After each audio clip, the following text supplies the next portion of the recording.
Olá, queridos. Eu sou o pastor André Luiz e eu quero começar dizendo: hoje é o dia da sua vitória. Qual será o jejum que agrada a Deus? Estamos em Zacarias 7 e eu tenho a certeza de que Deus irá falar aos nossos corações. Por isso eu quero convidar você a ficar comigo até o final, a compartilhar esta mensagem, a dar o teu like, para que esta ferramenta possa entregar esta mensagem também a mais pessoas. E se você ainda não é inscrito neste canal, inscreva-se e ative o sininho para que você possa ser notificado a cada manhã quando colocarmos aqui uma nova mensagem. Vamos à leitura da palavra de Deus.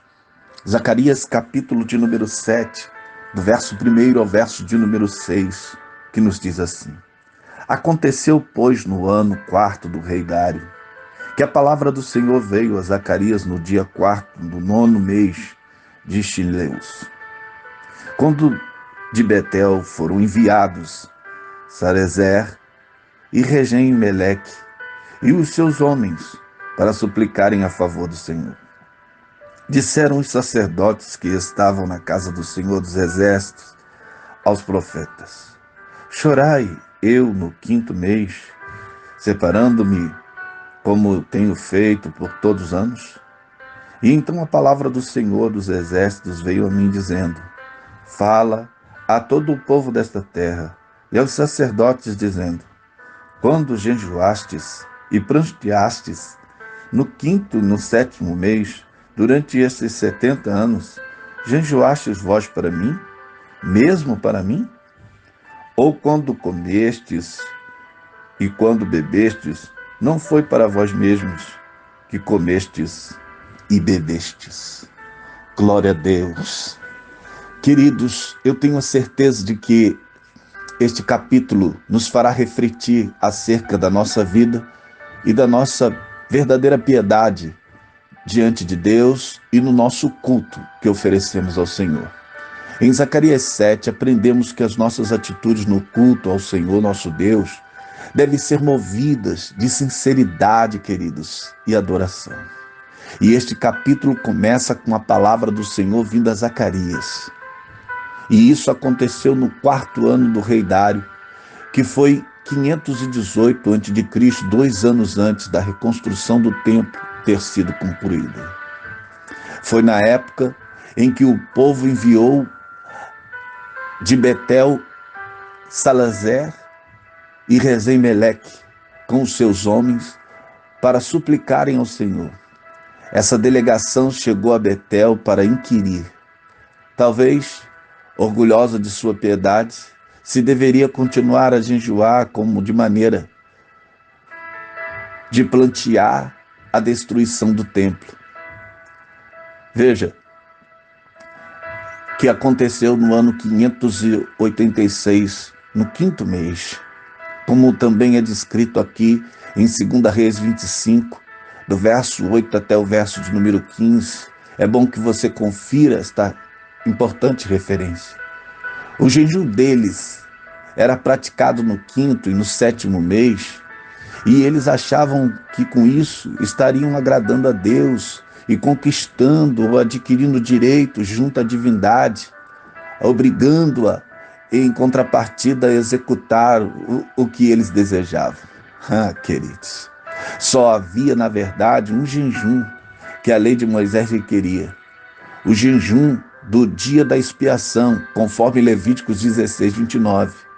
O jejum do 7º mês era para lembrar e prantear o assassinato de Gedalias, que também marca a data do cativeiro desse povo. Essa estrutura não era tão bonita quanto a antiga. Então as pessoas foram perguntar a Zacarias se deviam continuar chorando, como vinham fazendo durante 70 anos em que estiveram exilados na Babilônia. Então, Zacarias os faz retornar em um pensamento de 70 anos atrás e mostrar-lhe que foi a condição moral daquele tempo que trouxe a destruição do templo e fez com que eles fossem levados cativos.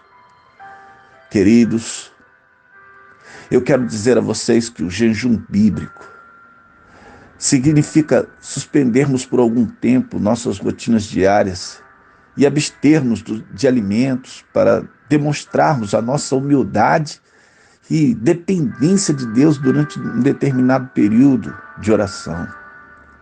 Mas o Senhor acusa o povo de jejuar e oferecer sacrifício em benefício próprio. Não havia intenção de agradar a Deus com suas atitudes. Eles não estavam cumprindo o seguinte princípio, que está registrado em 1 Coríntios, no capítulo 10, no verso 31, que Paulo nos diz: assim quer vocês comam, bebam ou façam qualquer outra coisa, façam tudo para a glória de Deus. Queridos, nossa vida deve ser um altar constante de adoração ao Senhor.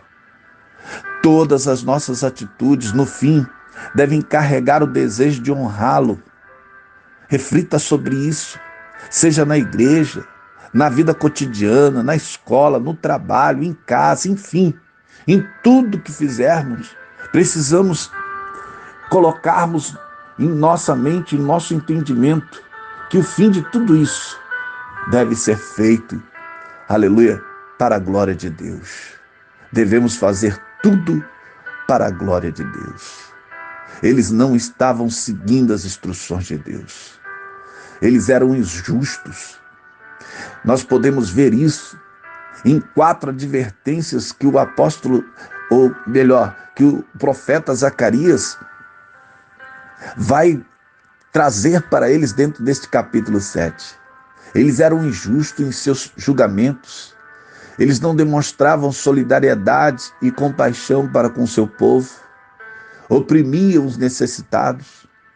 Deus os havia advertido por meio dos profetas a não planejarem o mal contra os seus irmãos, mas eles não deram ouvidos. Ah, queridos, quando lemos acerca dessa situação no passado, ficamos indignados com o comportamento deles. No entanto, a descrição é muito semelhante ao que está acontecendo ao nosso redor hoje. Podemos imaginar a profunda ira de Deus e o seu sofrimento. Mas uma outra coisa me chama muita atenção aqui. Porque quando lemos acerca dessa situação no passado, ficamos indignados com o comportamento deles. Mas muitas das vezes, irmão, e por que temos esse sentimento? E por que nos sentimos assim? É porque estamos mais interessados no pecado do outro do que no nosso próprio pecado. Estamos mais preocupados em olhar o erro dos outros, da igreja dos outros, do que cuidar da nossa própria vida e de andarmos em justiça e de fazermos o bem, de olharmos para dentro de nós e vermos o que realmente estamos fazendo. Queridos, a Bíblia é um livro que se deve ler e colocar-se como se Deus estivesse falando diretamente para você. Toda vez que você ouve uma pregação e você dá glória a Deus porque acha que aquela mensagem não está falando com você, é um erro. Porque a palavra de Deus, ela tem endereço certo. E a primeira pessoa que ela precisa tratar é você que está lendo, é você que está ouvindo. Então, queridos, imagine, veja bem o que esse texto está nos trazendo aqui. Essa descrição é muito semelhante ao que está acontecendo ao nosso redor hoje. E a gente pode imaginar a profunda tristeza, a profunda ira de Deus contra a hipocrisia de muitos, que aponta o pecado dos outros, mas é incapaz de corrigir os seus próprios. Vai empurrando com a barriga e dizendo: não, o pecado daquele ali é mais grave do que o meu. Queridos, Deus está dizendo para mim e para você que precisamos cuidar da nossa própria vida para não sermos condenados com o mundo, querido.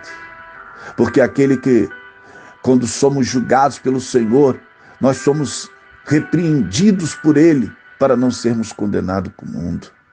É por isso que então Deus pergunta no versos 5 e 6, quando vocês jejuam e choram, ou quando vocês jejuavam e choravam, vocês faziam isso para mim? Quando vocês comiam e bebiam, não eram para si mesmo? Como já foi dito aqui, pelo apóstolo Paulo: portanto, quer comais, quer bebais, façais tudo, qualquer outra coisa, fazei tudo para a glória de Deus. Quais são os motivos que nos levam à ação, queridos? É realmente a nossa gratidão ao Senhor que se entregou até a morte pela nossa redenção? Ou lá no fundo do coração, o que nos motiva é a busca dos nossos interesses, mesmo quando participamos dos cultos e atividades religiosas? Ah, querido, reflita sobre isso. Ao refletirmos, queridos, sobre a mensagem de Zacarias, chegamos à conclusão de que é hora de retornarmos para Deus de verdade. Voltemos para o Senhor com um espírito contrito e busquemos ao Senhor com sinceridade, e Ele nos ouvirá. É por isso que eu te convido nesta manhã, ainda há tempo.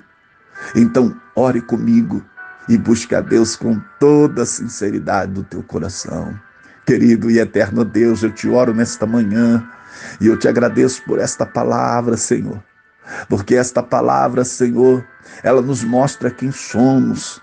Essa palavra, Senhor, nos confronta. Essa palavra nos chama ao arrependimento. Ó Deus, para que sejamos verdadeiramente sinceros, para que não nos acheguemos a Ti, Senhor, ó Deus, para simplesmente, ó Deus, berganharmos com o Senhor. Ó Deus, que o nosso jejum, que a nossa oração, que a nossa adoração não seja moeda de troca, mas seja um sentimento verdadeiro de honrar ao Senhor, de reconhecer o seu amor e a sua misericórdia e a sua obra em nossas vidas. Pai, abençoa-nos, fica conosco nesta manhã, Senhor, e dar-nos, Senhor, a sabedoria para entendermos que o Senhor está falando conosco. Esta é a oração do teu servo nesta manhã, no nome de Jesus. Amém. Queridos, eu vou ficando por aqui, mas eu quero pedir a você que compartilhe esta mensagem, dê o teu like, e se você não é inscrito, eu quero insistir com você. Inscreva-se no canal, ative o sininho para você ser abençoado a cada manhã quando colocarmos aqui uma nova mensagem. Eu vou terminar assim. Deus abençoe a tua casa, Deus abençoe a tua família, Deus abençoe a tua vida, em nome de Jesus.